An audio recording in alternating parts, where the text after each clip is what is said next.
আমরা ইতোমধ্যেই শুনানি হয়েছে, এরপরে যদি এখানে স্থগিত করা হয় কোনোভাবে নির্বাচন, আমরা চেম্বার জজ আদালতে যেতে চাই এই শুনানিটা, এই রায়টাকে স্থগিত করার জন্য।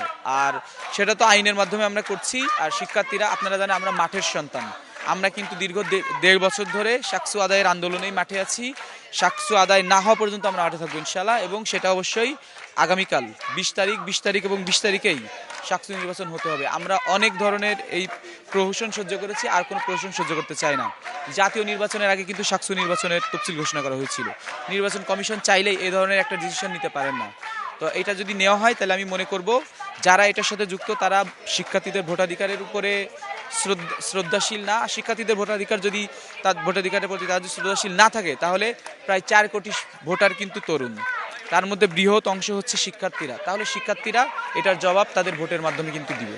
আপনারা জানেন যে আমাদের এই সাকসু নির্বাচন আগামীকালকে, এটাকে কেন্দ্র করে আমাদের এখানকার একজন বিপি প্রার্থী হাইকোর্টে রিট করেছেন। আমরা আশা করতেছি সেটা আমাদের সাকসুর জন্য কোনো ধরনের বিপক্ষ বা প্রতিপক্ষ কোনো রায় হয়ে দাঁড়াবে না।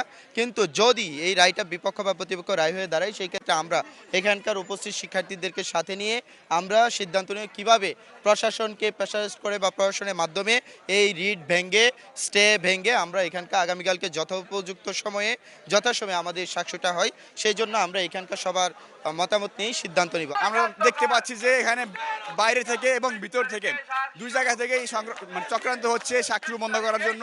আমাদের প্রশাসনকে বলতে চাই, জানাতে চাই, আমরা এক মেসেজ দিতে চাই যে কালকে যে সাকসু নির্বাচনের ডেট ঘোষণা হয়েছে আগে, কালকে নির্বাচন হতে হবে।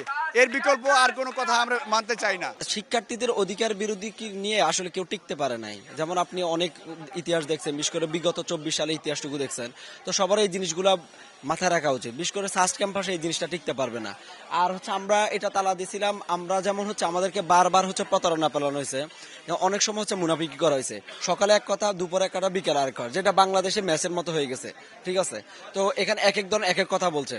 আমরা চাই আমাদের প্রশাসন থেকে তারা আমাদের পক্ষ হয়ে তারা হচ্ছে যাতে নিশ্চিত করে, কারণ আমাদের যা হওয়ার দরকার আমরা সব করব। যতক্ষণ পর্যন্ত আমাদের সাকসু নির্বাচন হয় এবং 20 তারিখেই হবে, এই জিনিস পর্যন্ত আমরা হচ্ছে আমাদের লাগাতার আন্দোলন চালাই যাবো আর কি। আমাদের সাকসু বানচাল করার জন্য একটি মহল খুবই তৎপর হয়ে আছে। সেই জায়গা থেকে আমরা শাস্ত্রীয়রা সিদ্ধান্ত নিয়েছি, আমরা সাকসুকে বন্ধ করতে পারে এমন সকল অপতৎপরকে রুখে দিব। প্রয়োজনে আমরা কঠোর থেকে কঠোর কর্মসূচি গ্রহণ করব।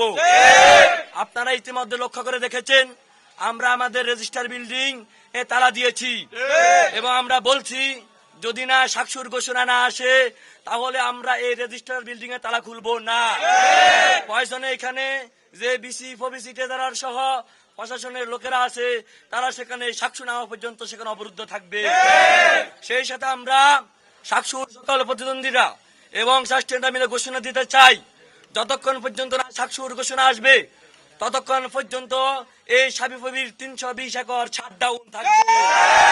এখানে কোনো একাডেমিক কার্যক্রম, কোনো প্রশাসনিক কার্যক্রম চলবে না। এবং সেই সাথে আমরা ঘোষণা দিচ্ছি, সাকসুর সিদ্ধান্ত একমাত্র নেওয়ার দায়িত্ব শাস্ত্রীয়দের। কোন বিএনপি পন্থী, কোন জামাতপন্থী, কোন পন্থী মন্ত্রীদের সাকসু নিয়ে সিদ্ধান্ত নেওয়ার কোন এখতিয়ার রাখে না। সুতরাং সকল ষড়যন্ত্র মোকাবেলা করে শাস্ত্রীয়রা সাকসু নিয়ে ঘরে ফিরে যাবে।